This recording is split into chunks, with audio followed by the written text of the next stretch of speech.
അയ്യപ്പ ദർശനം co-sponsored by Woodland pure vegetarian hotel Thodupuzha. ഹൈറേഞ്ചിന്റെ കവാടമായ തൊടുപുഴയിൽ രുചിവൈവിധ്യങ്ങളുടെ നിറക്കലവറയായി വുഡ്ലാൻഡ്സ് വെജിറ്റേറിയൻ ഹോട്ടൽ. കൈപുണ്യത്തിന്റെ മികവ് തെളിയിച്ചുകൊണ്ട് വിവിധയിനം ദോശകൾ, നോർത്ത് ഇന്ത്യൻ, ചൈനീസ് എന്നിങ്ങനെ കലർപ്പില്ലാത്ത വെജിറ്റേറിയൻ വിഭവങ്ങൾ. ഗ്രഹാതുരത്വം തുളുമ്പുന്ന അന്തരീക്ഷത്തിൽ വിശാലമായ കാർ പാർക്കിംഗ് സൗകര്യത്തോടെ Woodlands vegetarian hotel, Thodupuzha Muvattupuzha road, Madakkathanam, Kochangadi. ഇരട്ടി മധുരവുമായി വുഡ്ലാൻഡ് സ്വീറ്റ്സ് എന്ന മധുരക്കലവറയും. ഞങ്ങളുടെ മറ്റൊരു സഹോദര സ്ഥാപനം വിജയ ബ്രിക്സ്, മടക്കത്താനം, കൊച്ചങ്ങാടി.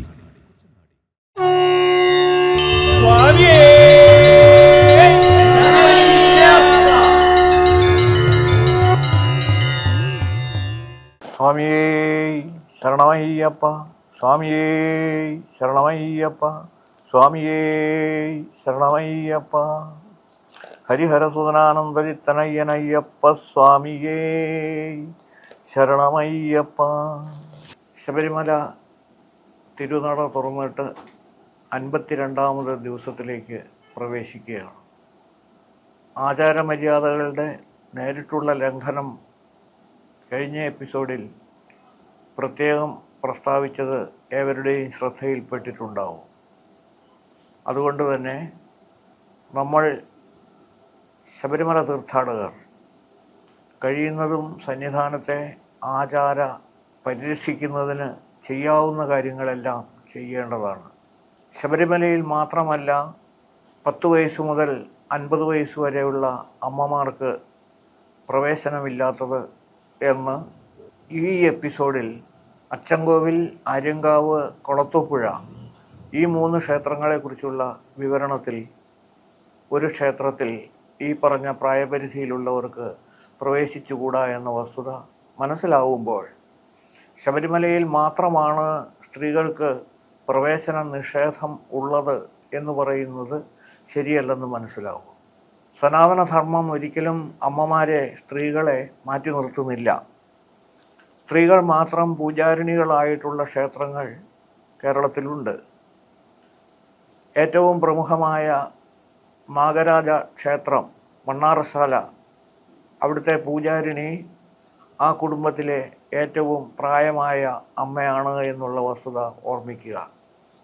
അപ്പോൾ സ്ത്രീകളെ മാറ്റി നിർത്തുകയല്ല, സ്ത്രീകളെ പൂർണ്ണമായിട്ടും ഉൾക്കൊള്ളുകയാണ് ചെയ്യുന്നത്. വെളിയം എന്ന് പറയുന്ന പ്രമുഖമായൊരു സ്ഥലം കൊല്ലം ജില്ലയിലുണ്ട്. ആ കൊല്ലം ജില്ലയിലെ വെളിയത്ത് ഒരു സുബ്രഹ്മണ്യസ്വാമി ക്ഷേത്രമുണ്ട്. ആ സുബ്രഹ്മണ്യസ്വാമി ക്ഷേത്രത്തിൽ ഒരു വർഷത്തിൽ നടത്തുന്നത് ഏകദേശം 500-ലേറെ വിവാഹങ്ങളാണ്. ആ ക്ഷേത്രത്തിൻ്റെ പൂജാരിണി ഒരമ്മയാണ്. അവിടുത്തെ വിവാഹത്തിന് പൂർണ്ണമായിട്ടും വേണ്ടുന്ന മേൽനോട്ടം വഹിക്കുന്നതും ഒരമ്മയാണ്. അപ്പോൾ ഇതിനർത്ഥം ഇവർ സനാതനധർമ്മം സ്ത്രീകൾക്കെതിരായിട്ടാണ് പ്രവർത്തിക്കുന്നത് എന്നുള്ളത് ശരിയല്ല എന്ന് സമർത്ഥിക്കാൻ വേണ്ടിയിട്ടാണ് ഞാൻ ഈ വസ്തുതകൾ കൂടി നിങ്ങളുടെ ശ്രദ്ധയിലേക്ക് പെടുത്തിയത്. നമ്മളിന്ന് 3 ക്ഷേത്രങ്ങളെക്കുറിച്ചുള്ള സമഗ്രമായ വിവരണമാണ് ഈ എപ്പിസോഡിൽ നൽകുന്നത്. ഈ 3 ക്ഷേത്രങ്ങളെക്കുറിച്ച്, അതിൻ്റെ പേരുകളെക്കുറിച്ച് കേട്ടിട്ടുണ്ടാവും, പക്ഷേ അതിൻ്റെ പ്രത്യേകതകളെക്കുറിച്ച് അറിഞ്ഞിട്ടുണ്ടാവില്ല. അതോടൊപ്പം തന്നെ ഈ ക്ഷേത്രങ്ങൾക്ക് ശബരിമല ശ്രീധർമ്മശാസ്താവുമായിട്ടുള്ള ബന്ധവും പലർക്കും അറിയില്ല. അതുകൊണ്ട് ആ ഒരു തരത്തിലാണ് ശബരിമല ക്ഷേത്രത്തോടൊപ്പം ശ്രീ പരശുരാമ മഹർഷി പ്രതിഷ്ഠിച്ച പഞ്ചമഹാശാസ്താ ക്ഷേത്രങ്ങൾ എന്ന് പറയുന്നതിലെ 3 ക്ഷേത്രങ്ങളാണ്. കേന്ദ്രബിന്ദുവായി നമ്മൾ ശബരിമലയെക്കുറിച്ചാണ് പറഞ്ഞുകൊണ്ടിരുന്നത്. പക്ഷെ അതിനോടനുബന്ധമായി തന്നെയുള്ള 3 ക്ഷേത്രങ്ങളെക്കുറിച്ചാണ് ഈ എപ്പിസോഡിൽ ഉൾക്കൊള്ളിച്ചിരിക്കുന്നത്. ആദ്യത്തേത് അച്ചൻകോവിൽ ധർമ്മശാസ്താ ക്ഷേത്രം എന്ന പ്രമുഖമായ ക്ഷേത്രത്തെക്കുറിച്ചാണ് ഇപ്പോൾ നാം സംസാരിക്കുന്നത്. കൊല്ലം ജില്ലയിലെ ആര്യങ്കാവ് പഞ്ചായത്തിലാണ് അച്ചൻകോവിൽ ശ്രീധർമ്മശാസ്താ ക്ഷേത്രം സ്ഥിതി ചെയ്യുന്നത്.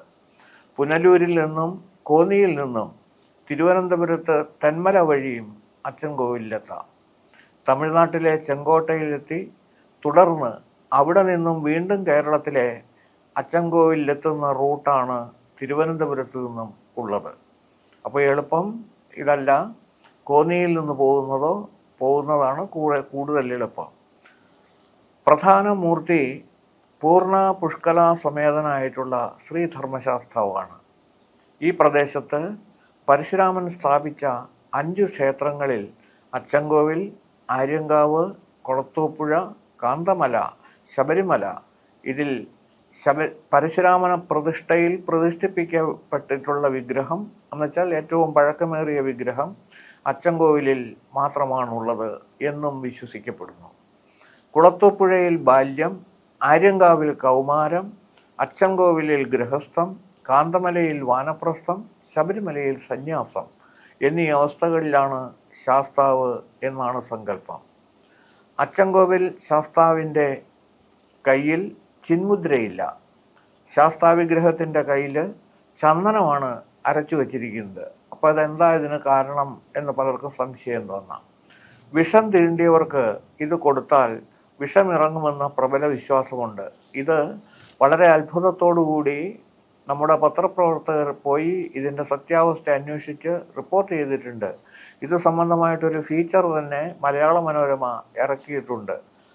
അതായത് അച്ചൻകോവിൽ ശാസ്താവിൻ്റെ തട്ടകത്തിൽ രാജവെമ്പാല ദംശിച്ചതാണ് മരണാസന്നനായ ആളാണെങ്കിൽ പോലും ആ തട്ടകത്തിൻ്റെ ഉള്ളിൽ നിന്ന് പുറത്തു നിന്ന്, ഇപ്പോൾ തിരുവനന്തപുരത്തു നിന്നൊരു പേഷ്യൻറ്റിനെ കൊണ്ടുവന്നു കഴിഞ്ഞാൽ അത് ഒന്നും ആവില്ല. പക്ഷേ അച്ചൻകോവിൽ കാടുകൾക്കുള്ളിൽ സംഭവം ഉണ്ടായിക്കഴിഞ്ഞ് കൊണ്ടുവരുന്ന ആ വിഷം തീണ്ടിയ ആൾ ആരായിരുന്നാലും ക്ഷേത്ര സങ്കേതത്തിൽ എത്തിച്ചാൽ അയാളുടെ ജീവൻ രക്ഷപ്പെടും എന്നാണ് വിശ്വാസം. അവിടെ അതിന് ചെയ്യുന്നത് എന്താണെന്ന് ചോദിച്ചാൽ, ഒരു മരുന്ന് ചന്ദനം കൂട്ടി അരച്ച് ഈ അച്ചൻകോവിൽ ശാസ്താവിൻ്റെ കൈകളിൽ വച്ചിരിക്കുകയാണ്. അങ്ങനെ ആ കൈകളിൽ വച്ചിട്ടുള്ള ചന്ദനം പേഷ്യൻറ്റിനെ കൊണ്ടുവരുമ്പോൾ ആ കൊണ്ടുവരുന്ന ആളുടെ വായിലേക്ക് ഒഴിച്ചു കൊടുത്ത് അതോടൊപ്പം തന്നെ ആ മുറിവായിലും ഇത് മരുന്ന് വച്ച് കഴിയുമ്പോൾ അയാൾ ഏകദേശം 3.25 നാഴിക കഴിയുമ്പോൾ എന്ന് പറഞ്ഞു കഴിഞ്ഞാൽ 1.5 മണിക്കൂർ കഴിയുമ്പോൾ എഴുന്നേറ്റ് അവിടെ തന്നെ അച്ചൻകോവിൽ ശാസ്താവിന് നേദ്യം തയ്യാറാക്കുന്ന അവിടെ ഉണക്കലരിക്കഞ്ഞി വെച്ച് ആ ഉണക്കലരിക്കഞ്ഞി കൂടി കഴിച്ചിട്ടാണ് അവിടെ നിന്ന് പോകാൻ സാധിക്കുന്നത് എന്നാണ് പൂർവ്വസിദ്ധാന്തം. ഇവിടെ 2 ശാന്തിക്കാർ ഉണ്ടായിരിക്കും. ആ 2 ശാന്തിക്കാർ ഒരാൾ ഏതു സമയത്തും നട തുറക്കാൻ തയ്യാറിൽ, ഈ വിവരം അറിഞ്ഞാൽ ഉടൻ തന്നെ കുളി കഴിഞ്ഞു വന്ന് നട തുറന്ന് ഈ മരുന്നെടുത്ത് കൊടുക്കുക എന്നുള്ളത് ഓരോ സമയത്തും ഓരോ ശാന്തിക്കാരും ഇത് ചുമതലയായി പോലെ ചെയ്തുകൊണ്ടിരിക്കുകയാണ്. ഒരു പേഷ്യൻ്റ് വരുന്നതിനെ സംബന്ധിച്ചിടത്തോളം ആ പേഷ്യൻ്റ് വരുന്നു എന്ന വിവരം അവർക്ക് മുൻകൂട്ടി അറിയാനായിട്ട് സാധിക്കുന്നു. അങ്ങനെ ഒരു കഴിവും കൂടിയുണ്ട്. അതനുസരിച്ചിട്ട് അവർ ഏതു സമയത്തും ഒരു പേഷ്യൻറ്റിനെ പ്രതീക്ഷിച്ചിരിക്കുന്ന തരത്തിലാണ് അവിടുത്തെ എല്ലാ കാര്യങ്ങളും. അങ്ങനെ അച്ചൻകോവിൽ ശാസ്താവ് ഏറ്റവും വലിയ ഭിഷഗ്വരനും കൂടിയാണ് എന്നറിയുക. ശാസ്താവിൻ്റെ കയ്യിൽ അരച്ചു വച്ചിട്ടുള്ള ആ ചന്ദനം മുറിവിൽ വയ്ക്കുന്നത് കൂടാതെ ഉള്ളിലേക്ക് കഴിക്കാനും കൊടുക്കും. പഴയകാലത്ത് ഈ ക്ഷേത്രം വിഷചികിത്സയ്ക്ക് ഏറെ പ്രസിദ്ധമായിരുന്നു. അച്ചൻകോവിൽ മലയുടെ കിഴക്കുവടക്കേ കോണിലുള്ള താഴ്വരയിലാണ് ക്ഷേത്രം. തമിഴ്നാടിനോട് ചേർന്ന് നിൽക്കുന്ന സ്ഥലമായതുകൊണ്ട് തമിഴ് ആചാരങ്ങളും ക്ഷേത്രത്തിലുണ്ട്. കേരളത്തിൽ രഥോത്സവം നടക്കുന്ന ചുരുക്കം ക്ഷേത്രങ്ങളിലൊന്നാണ് അച്ചൻകോവിൽ ക്ഷേത്രം. തേരോട്ടം കൂടാതെ കറുപ്പൻ തുള്ളൽ, ചപ്രമെഴുന്നള്ളിപ്പ് എന്നിവയും ഈ ഉത്സവകാലത്ത് ആചരിച്ചു വരുന്നു. ധനു 1 കൊടിയേറ്റ്, 9 ദിവസമാണ് രഥോത്സവം. ഇതിൽ പങ്കെടുക്കാൻ കേരളത്തിൽ നിന്ന് പുറമെ തമിഴ്നാട്ടിലുള്ളവരും എത്തും. 3-ാം ദിവസം മുതൽ രാത്രി ക്ഷേത്രത്തിൻ്റെ ഉപദേവാലയമായ കറുപ്പൻ കോവിലിൽ ചപ്രമെഴുന്നള്ളിപ്പും കറുപ്പൻ തുള്ളലും നടക്കും. അച്ചൻകോവിൽ ക്ഷേത്രത്തിലെ മൂർത്തിയെ തമിഴ്നാട്ടിലേക്ക് കൊണ്ടുപോകാൻ അവരും കേരളത്തിൽ നിലനിർത്താൻ മലയാളികളും കാണിക്കുന്ന താല്പര്യത്തിൻ്റെ പ്രതിരൂപമാണ് രഥോത്സവം. പണ്ടു മുതലേ അനുഷ്ഠിച്ചു വരുന്ന ഒരു ചടങ്ങാണിത്. രഥോത്സവ ദിവസം ദിവാന്റെ പ്രതിനിധി അകമ്പടി സേവിക്കാൻ എത്തുമായിരുന്നു. ഇപ്പോൾ തിരുവിതാംകൂർ ദേവസ്വം ബോർഡിലെ ഉയർന്ന ഉദ്യോഗസ്ഥരാണ് അത് നിർവഹിക്കുന്നത്. രഥത്തിന് മുന്നിലും പിന്നിലും 15 മീറ്ററോളം നീളം വരുന്ന ചൂരലുകൊണ്ടുള്ള വടം കെട്ടിയിരിക്കും. രഥത്തിൻ്റെ മുൻഭാഗം തമിഴ്നാട്ടിൽ നിന്നുള്ളവരും പിറകിലത്തെ വടം മലയാളക്കരയിൽ നിന്നുള്ളവരുമാണ് പിടിക്കുന്നത്. അകമ്പടിയായി വാളേന്തി ദേവസ്വം പ്രതിനിധിയും ഉണ്ടാവും. രഥത്തിനു മുന്നിലായി കറുപ്പൻ തുള്ളൽ നടക്കും. തെക്കേ വീതിയിലൂടെ പടിഞ്ഞാറ് ഭാഗത്ത് എത്തുന്നതോടെ കറുപ്പൻ തുള്ളൽ പൂർണ്ണതയിലെത്തും. അവിടെ നിന്ന് വടക്കു ഭാഗത്ത് എത്തുന്നതോടെ മുൻവശത്തെ വടം തമിഴ്നാട്ടുകാരും പുറകിലത്തെ വടം മലയാളികളും മത്സരിച്ചു വലിക്കും. തമിഴ്നാട്ടിലേക്ക് കൊണ്ടുപോകാൻ അവിടെയുള്ളവരും കേരളക്കരയിൽ നിലനിർത്താൻ കേരളീയരും ശ്രമിക്കുന്നു എന്നാണ് ഇതിൻ്റെ സങ്കല്പം. ഇതോടെ രഥോത്സവം പൂർത്തിയാവും. മരച്ചുവട്ടിലെ ഒരു പുൽപ്പുരയിലായിരുന്നു അച്ചൻകോവിലിലെ പണ്ടത്തെ ക്ഷേത്രം സ്ഥിതി ചെയ്തിരുന്നത്. ഒരു വേനൽക്കാലത്ത് പെട്ടെന്ന് അഗ്നിബാധയുണ്ടായി. വിഗ്രഹം ഇളക്കി മാറ്റാൻ ശാന്തിക്കാരൻ പരിശ്രമിച്ചു. വിഗ്രഹം ഇളകുന്നില്ല. വിഗ്രഹം ഇളകുന്നില്ലെങ്കിൽ താനും ആ കൂടെ മരിച്ചോട്ടെ എന്ന് കരുതി പൂണൂലൂരിപ്പിടിച്ച് ശാന്തിക്കാരൻ പരിശ്രമം തുടർന്നു. ഒടുവിൽ വിഗ്രഹം ഇളക്കിയെടുത്ത് താഴെ മഠത്തിൽ കൊണ്ടുവച്ച ശേഷം ആ ശാന്തിക്കാരൻ വിഗ്രഹത്തിൽ വിലയം പ്രാപിച്ചതായാണ് ഐതിഹ്യം. കൊല്ലവർഷം 1106 മകരം 12 ഇപ്പോഴത്തെ ക്ഷേത്രം പണി പൂർത്തിയാക്കി പ്രതിഷ്ഠ നടത്തി. മകരമാസത്തിലെ രേവതി നക്ഷത്രത്തിലാണ് പ്രതിഷ്ഠാദിന ഉത്സവം. ഭഗവതി, മാളികപ്പുറത്തമ്മ, ദുർഗ, നാഗരാജാവ്, നാഗയക്ഷി, 2 ഗണപതി, മുരുകൻ, കറുപ്പസ്വാമി, കറുപ്പായിയമ്മ, മലദൈവങ്ങളായ ചേപ്പാണിമുണ്ടൻ, ചാപ്പാണി മാടൻ, കാളമാടൻ, മാടൻ തേവർ, കൊച്ചാട്ടി നാരായണൻ, അറുകല, ശിങ്കലീഭൂതത്താൻ എന്നിവരാണ് ഉപദേവതമാർ. ഇവരിൽ കറുപ്പസ്വാമിയും കറുപ്പായി അമ്മയും തമിഴ്നാട്ടിലെ കല്ലർ സമുദായത്തിൻ്റെ പ്രധാന ദേവതകളാണ്. കറുപ്പസ്വാമിക്കും മലദൈവങ്ങൾക്കും കറുപ്പൻ പൂശാരികൾ എന്ന പാണ്ടിപ്പിള്ളമാരാണ് പൂജ നടത്തുന്നത്. കറുപ്പസ്വാമിക്ക് മുമ്പ് മദ്യവും കാട്ടുമാംസവുമായിരുന്നു പ്രധാനം. കറുപ്പനോട്ടിന് 4 പറ ചാരായം, 40 കോഴിമുട്ട, 4 റാത്തൽ ചുണ്ണാമ്പ്, 11 പലം കങ്കാവ് ഇങ്ങനെയാണ് പഴയ കണക്ക്. തമിഴ്നാട്ടിലെ ചെമ്പഴന്നൂരിൽ നിന്നും എത്തിയ ഇളമ്പഴത്തൂർ സ്വരൂപക്കാരായ പാണ്ഡ്യരാജാക്കന്മാർ ദീർഘകാലം താമസിച്ച സ്ഥലമാണ് അച്ചൻകോവിൽ എന്നാണ് പുരാവൃത്തം. മറവപ്പടയുടെയും തിരുമല നായ്ക്കൻ്റെയും കണ്ണെത്താത്ത സ്ഥലം. അവരുടെ തമ്പുരാട്ടിമാരെ പിന്നീട് കോന്നിയിലേക്ക് മാറ്റി. കോന്നി മുരിങ്ങമംഗലം ക്ഷേത്രം വഴി അച്ചൻകോവിലിലേക്ക് പഴയ കാലത്ത് കാട്ടുപാതയുണ്ടായിരുന്നു. ഈ സ്വരൂപമാണ് പിന്നീട് പന്തളം രാജകുടുംബമായി മാറിയതെന്നാണ് ചരിത്രം. പന്തളം രാജാക്കന്മാർ ഈ ക്ഷേത്രത്തിലെത്തി കൊടിമരത്തിന് മറഞ്ഞു നിന്ന് തൊഴും. രാജാവിനെ കണ്ടാൽ ശാസ്താവ് എഴുന്നേൽക്കണമെന്നതിനാൽ അങ്ങോട്ട് കാണണം, ഇങ്ങോട്ട് കാണരുത് എന്നാണ് വിശ്വാസം. ശബരിമലയിലും ഇതേ രീതി തന്നെയാണ്. കൊട്ടാരത്തിൽ ശങ്കുണ്ണിയുടെ ഐതിഹ്യമാലയിൽ അച്ചൻകോവിൽ ശാസ്താവും പരിവാരമൂർത്തികളും എന്ന അധ്യായത്തിൽ ഈ ക്ഷേത്രത്തെക്കുറിച്ച് പ്രതിപാദിക്കുന്നുണ്ട്. ഏറ്റവും പ്രധാനമായിട്ടുള്ള അച്ചൻകോവിൽ ക്ഷേത്രത്തിൻ്റെ വിവരണമാണ് നിങ്ങൾ ശ്രവിച്ചത്. ഒരു പ്രധാനപ്പെട്ട കാര്യം സൂചിപ്പിക്കട്ടെ. ശബരിമല ക്ഷേത്രത്തിൻ്റെ ഉത്സവത്തിൻ്റെ തിരുവുത്സവം എന്നുദ്ദേശിക്കുന്നത് മകരവിളക്ക് മഹോത്സവം.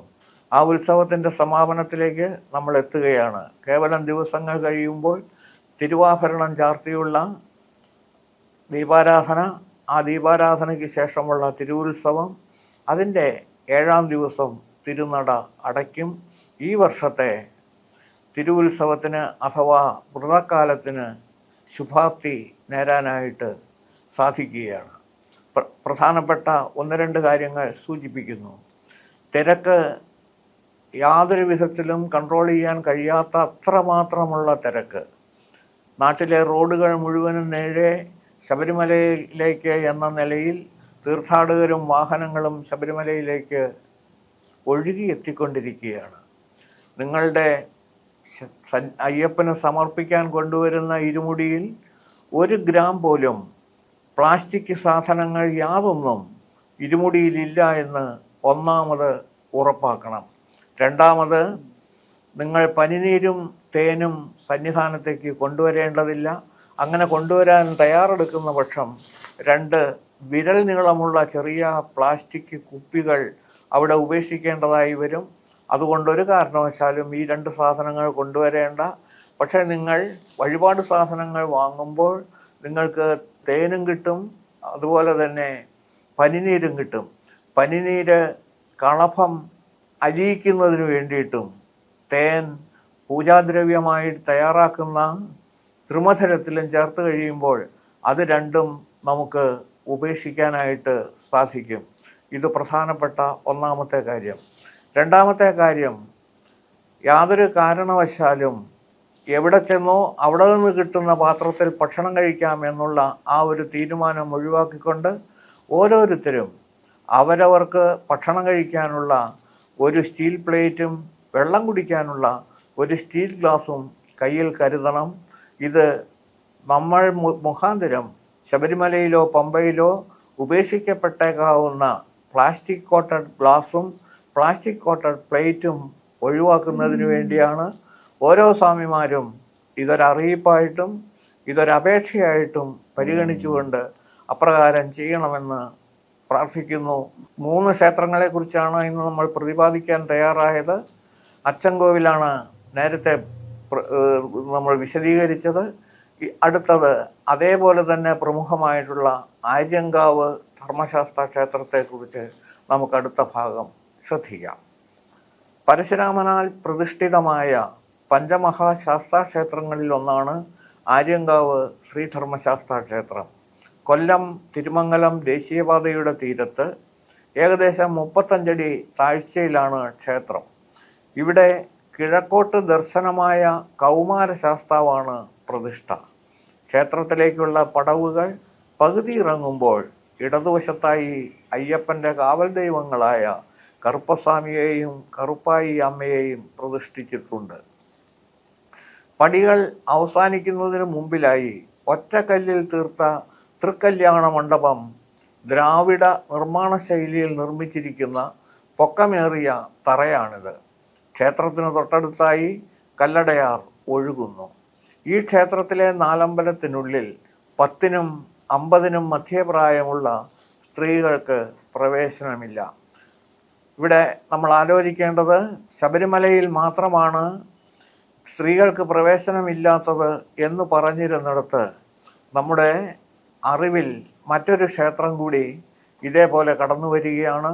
അത് ശബരിമലയുമായി ബന്ധപ്പെട്ട ക്ഷേത്രം തന്നെയാണ് എന്നോർമ്മിക്കുക. കൗമാരഭാവത്തിലുള്ള ശാസ്താപ്രതിഷ്ഠയാണ് ഇവിടെ. വിഗ്രഹം നടയ്ക്ക് നേരെയല്ല, വലത് മൂലയിലേക്ക് അല്പം ചെരിഞ്ഞിരിക്കുന്ന നിലയിലാണ് വിഗ്രഹം സ്ഥിതി ചെയ്യുന്നത്. 10ാമതേ ദിവസം സൂര്യരശ്മി പ്രതിഷ്ഠയ്ക്ക് നേരെ പതിയും. ദിവസം 7 നേരം പൂജയുള്ള അപൂർവ ആചാരങ്ങൾ സമ്മേളിക്കുന്ന ക്ഷേത്രങ്ങളിലൊന്നാണിത്.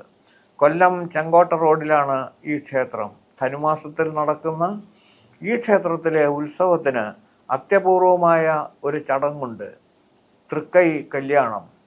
തമിഴ്നാട്ടുകാർ പെൺവീട്ടുകാരുമായും കേരളീയർ ആൺവീട്ടുകാരായും ആയിട്ടാണ് ചടങ്ങ്. സൗരാഷ്ട്രയിൽ നിന്നും പഴയകാലത്ത് തമിഴ്നാട്ടിൽ കുടിയേറി പാർത്ത ബ്രാഹ്മണനോ വൈശ്യനോ കേരളത്തിലെ രാജാവിന് പട്ടുവസ്ത്രം നൽകിയിരുന്നു. ഒരു തവണ പട്ടുവസ്ത്രം രാജാവിന് നൽകാൻ പോകുമ്പോൾ 14 വയസ്സുകാരിയായ മകളെ കൂട്ടിയിരുന്നു. തെന്മലയിൽ വച്ച് ഇവരെ ഒരൊറ്റയാൻ ഉപദ്രവിക്കാൻ വന്നു. ആ സമയത്ത് കാട്ടാളവേഷത്തിലെത്തിയ ശാസ്താവ് ആനയെ ഓടിച്ച് ഇവരെ രക്ഷപ്പെടുത്തി. ജീവൻ രക്ഷിച്ചതിന് പാരിതോഷികമായി തൻ്റെ മകളെ കാട്ടാളന് വിവാഹം ചെയ്തു കൊടുക്കാൻ ബ്രാഹ്മണൻ തയ്യാറായി. കാട്ടാളവേഷധാരിയായ ശാസ്താവ് ഈ 14കാരിയെ വിവാഹം കഴിച്ചു. അതിൻ്റെ ഓർമ്മയായാണ് ഈ ചടങ്ങ് എന്നാണ് ഐതിഹ്യം. തൃക്കൈ കല്യാണത്തിന് തലേ ദിവസം പാണ്ഡ്യൻ മുടിപ്പ്, അതായത് വധുവിന് പണം കൊടുക്കൽ. ഇതിൽ ശരിക്കും വിവാഹത്തിനുള്ള എല്ലാ ചടങ്ങുകളും ഉണ്ടാവും. തൃക്കൈ കല്യാണ ദിവസം ക്ഷേത്രമതിലിൽ നിന്ന് കിട്ടുന്ന മംഗല്യച്ചരട് വാങ്ങാൻ വലിയ തിരക്ക് അനുഭവപ്പെടാറുണ്ട്. ഈ മംഗല്യച്ചരട് അണിഞ്ഞാൽ യുവതികളുടെ വിവാഹം പെട്ടെന്ന് നടക്കുമെന്ന് പ്രബലമായ വിശ്വാസമുണ്ട്. ശാസ്താവിനൊപ്പം പ്രഭ എന്ന ഏക ഭാര്യയും ആദരിക്കപ്പെടുന്നു. ആനപ്പുറത്ത് വലതുകാൽ താഴ്ത്തി ഇടതുകാൽ മടക്കി ഇരിക്കുന്ന ശാസ്താവാണ് പ്രതിഷ്ഠ. ആര്യങ്കാവ് ക്ഷേത്രം കേരള തമിഴ്നാട് അതിർത്തിയിൽ ആയതിനാൽ നാലമ്പലത്തിനുള്ളിൽ മലയാള ആചാരവും ഉത്സവത്തിന് തമിഴ് ആചാരവുമാണുള്ളത്. ഉത്സവത്തിൻ്റെ 8ാം നാളിലാണ് തൃക്കല്യാണം. വരനായ ശാസ്താവിൻ്റെ ബന്ധുജനങ്ങളായി മലയാളികളും മാമ്പഴത്തറ ഭഗവതിയുടെ ബന്ധുക്കളായി തമിഴ് ബ്രാഹ്മണരുമാണ് എത്തുന്നത്. വിവാഹത്തിൻ്റെതായ എല്ലാ ചടങ്ങുകളും വിവാഹ സമൃദ്ധമായ സദ്യയും ഉണ്ട്. പുഷ്പാലങ്കൃതമായ പല്ലക്കിലിരുത്തി എഴുന്നള്ളിച്ചാണ് തൃക്കല്യാണ മണ്ഡപത്തിലെ ഊഞ്ഞാൽ പീഠത്തിൽ വിവാഹ ചടങ്ങുകൾക്കായി കൊണ്ടിരുത്തുന്നത്. പ്രധാന ചടങ്ങുകൾ തുടങ്ങി താലികെട്ടാറാകുമ്പോൾ ദേവി ഋതുമതിയാവും. അതിൻ്റെ പ്രതീകമായി ബന്ധുവിൻ്റെ ആളുകളുടെ കൂട്ടത്തിലെ കാരണവർ ചുവന്ന പട്ടുയർത്തി വിവാഹം മാറ്റിവെച്ചതായി പ്രഖ്യാപിക്കും. തുടർന്ന് അടുത്ത ദിവസം ശുദ്ധികലശമാണ്. ചടങ്ങുകളായ കുംഭാഭിഷേകവും കലശാഭിഷേകവും നടത്തി ക്ഷേത്രശുദ്ധി നീക്കുന്നതോടെ ചടങ്ങുകൾക്ക് പര്യവസാനമാകും. ആര്യങ്കാവ് ക്ഷേത്രത്തെക്കുറിച്ചാണ് നമ്മൾ ഇത് സംസാരിച്ചത്. ആര്യങ്കാവ് ക്ഷേത്രത്തിലും ശബരിമലയിലെ പോലെ തന്നെ ഒരു പ്രത്യേക പ്രായപരിധിയിലുള്ള, അതായത് യുവത്വത്തിലേക്കുള്ള കൗമാരക്കാരനായിട്ടുള്ള ശാസ്താവാണ് ആര്യങ്കാവിൽ വസിക്കുന്നത്. അദ്ദേഹത്തിനടുത്തും ഈ പറഞ്ഞ രീതിയിൽ ശബരിമലയിൽ ഏതു പ്രകാരമുള്ള സ്ത്രീജനങ്ങൾക്കാണോ പ്രവേശനം നിഷേധിച്ചിരിക്കുന്നത്, അതേപോലെ തന്നെ ആര്യങ്കാവിലും അതുതന്നെ ഉണ്ട് എന്നറിയുക. അപ്പോൾ ശാസ്താക്ഷേത്രത്തിലുള്ള ആചാരങ്ങൾ, അനുഷ്ഠാനങ്ങൾ, വിശ്വാസങ്ങൾ അതെല്ലാം കാത്തു സൂക്ഷിക്കുക എന്നുള്ളത് നമ്മുടെ ദൗത്യത്തിൻ്റെ ഭാഗമാണ്. പഞ്ചമഹാശാസ്താക്ഷേത്രങ്ങളിലെ 2 ക്ഷേത്രങ്ങളിൽ ഈ തരം പ്രബലമായ ആചാരം നിലനിൽക്കുന്നു എന്നും കൂടി നമ്മൾ അറിഞ്ഞേ പറ്റൂ. അതനുസരിച്ചിട്ടുള്ള ആചാര മര്യാദകൾ പാലിച്ചുകൊണ്ടുള്ള ദർശനം തന്നെ അവിടേക്ക് പോകുമ്പോൾ നമ്മൾ ചെയ്യാൻ തയ്യാറാകണം. ഇനി നമുക്ക് 3ാമത് ക്ഷേത്രമായി ചൂണ്ടിക്കാണിക്കാനുള്ളത് കൊളത്തൂപ്പുഴ ശ്രീധർമ്മശാസ്താ ക്ഷേത്രമാണ്. കൊളത്തൂപ്പുഴ ശ്രീധർമ്മശാസ്താ ക്ഷേത്രത്തെക്കുറിച്ച് നമുക്ക് അടുത്ത എപ്പിസോഡിൽ വിശദീകരിച്ച് സംസാരിക്കാം. ഈ എപ്പിസോഡിൽ നമ്മൾ പ്രധാനപ്പെട്ട 2 പ്രമുഖ ശാസ്താക്ഷേത്രങ്ങളെക്കുറിച്ചാണ് എല്ലാവരോടും വിശദീകരിച്ചത്. അടുത്ത എപ്പിസോഡിൽ 53ാമത് എപ്പിസോഡിൽ നമുക്ക് കൊളത്തൂപ്പുഴ ക്ഷേത്രത്തെക്കുറിച്ച് വിശദമായിട്ടുള്ള വിവരണം സമർപ്പിക്കാം എന്ന് പറഞ്ഞുകൊണ്ട് ഈ എപ്പിസോഡ് പ്രിയങ്കരായ പ്രേക്ഷകരുടെ മുമ്പിലേക്ക് സമർപ്പിക്കുന്നു. ഏവരും ശ്രദ്ധിക്കുമല്ലോ. സ്വാമിയേ ശരണമയ്യപ്പ, സ്വാമിയേ ശരണമയ്യപ്പ.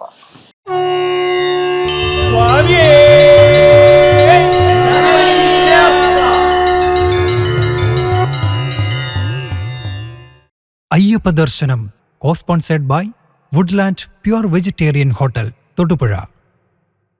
ഹൈറേഞ്ചിന്റെ കവാടമായ തൊടുപുഴയിൽ രുചിവൈവിധ്യങ്ങളുടെ നിറക്കലവറയായി വുഡ്ലാൻഡ്സ് വെജിറ്റേറിയൻ ഹോട്ടൽ. കൈപുണ്യത്തിന്റെ മികവ് തെളിയിച്ചുകൊണ്ട് വിവിധയിനം ദോശകൾ, നോർത്ത് ഇന്ത്യൻ, ചൈനീസ് എന്നിങ്ങനെ കലർപ്പില്ലാത്ത വെജിറ്റേറിയൻ വിഭവങ്ങൾ. ഗ്രഹാതുരത്വം തുളുമ്പുന്ന അന്തരീക്ഷത്തിൽ വിശാലമായ കാർ പാർക്കിംഗ് സൗകര്യത്തോടെ Woodlands vegetarian hotel, Thodupuzha Muvattupuzha road, Madakkathanam, Kochangadi. ഇരട്ടി മധുരവുമായി വുഡ്ലാൻഡ് സ്വീറ്റ്സ് എന്ന മധുരക്കലവറയും. ഞങ്ങളുടെ മറ്റൊരു സഹോദര സ്ഥാപനം വിജയ ബ്രിക്സ്, മടക്കത്താനം, കൊച്ചങ്ങാടി.